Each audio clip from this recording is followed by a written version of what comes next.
Flames swallowed the house while the man who swore an oath to save lives just stood there, his arms crossed, his eyes cold, and in that moment, everyone watching knew this wasn't an accident. The blaze roared against the night sky, painting the street in angry shades of red and gold. Neighbors stood helpless, their faces lit by firelight, whispering questions no one dared to answer. In front of them all, the firefighter leaned against the truck, helmet low, arms folded, his expression carved in stone. Inside, smoke curled through the air like a living thing. Marcus Reed, a decorated army medic, had spent years saving strangers under gunfire. Tonight, his own home was burning, and the man who could help him refused to move. Marcus had returned from service with scars the world couldn't see. Nights were haunted by the cries of the wounded he couldn't save. Days were spent quietly serving his community, helping at the local clinic, coaching kids who had no fathers. His house was modest, but every inch held memories. His late mother's photographs, the folded flag from his unit, and the wooden toy truck his son carved before he passed. That night, he had rushed back from work to find flames in the kitchen, and his calls to emergency answered with urgency.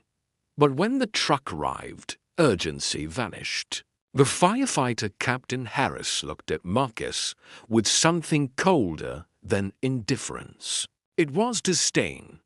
Harris spoke only once, voice low and dismissive. "We'll wait for backup. Not risking my men for that." That, Marcus realized, was him. The crowd shifted uncomfortably. Some glanced at Harris, others at Marcus, but no one stepped forward. The heat pressed against Marcus's skin. Ash stung his eyes, and still he said nothing. Years in war zones had taught him anger wastes energy. Silence holds power.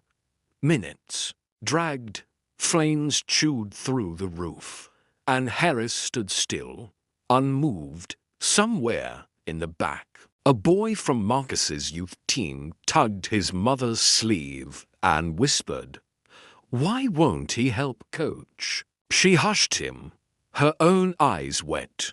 Marcus knew the cost of speaking too soon, so he stood, straight-backed, gaze locked on Harris, not pleading, not shouting, just watching. Then, a black SUV pulled up. Out stepped a woman in a navy blazer, eyes sharp as steel. The crowd murmured her name, Deputy Chief Eleanor Morales. She scanned the scene. The idle crew, the inferno consuming the house. Her gaze landed on Marcus. Recognition softened her expression. He had once pulled her brother from a wrecked car years ago, without thanks or reward. "Eleanor," Marcus said simply, nodding once. She didn't reply. Instead, she turned on Harris, voice steady but hard. "Why aren't you inside?"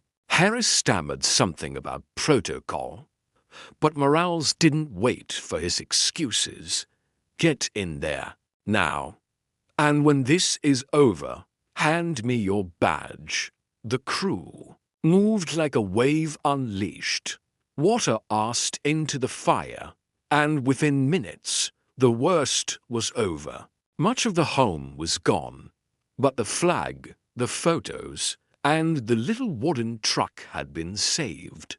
Harris avoided Marcus's eyes, but Morales didn't. She approached, holding the soot-stained box that carried his son's toy. "Some people think a uniform makes them honorable," she said quietly.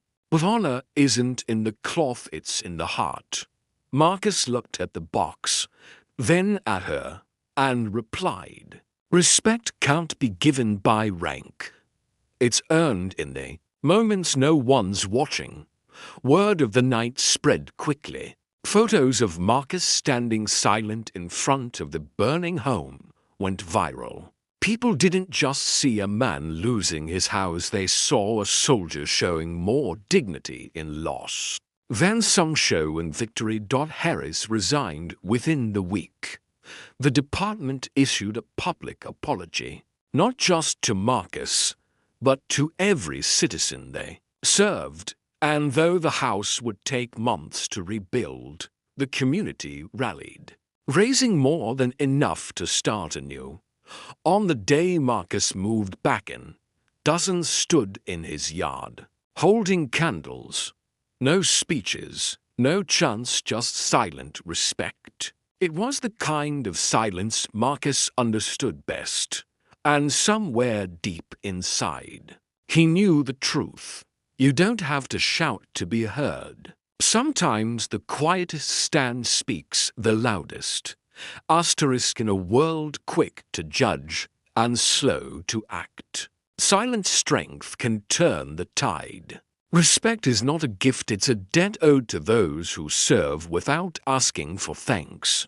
Where are you? Watching from today? And what's your take? Can silence be more powerful than words? Subscribe for more stories that honor true silent heroes.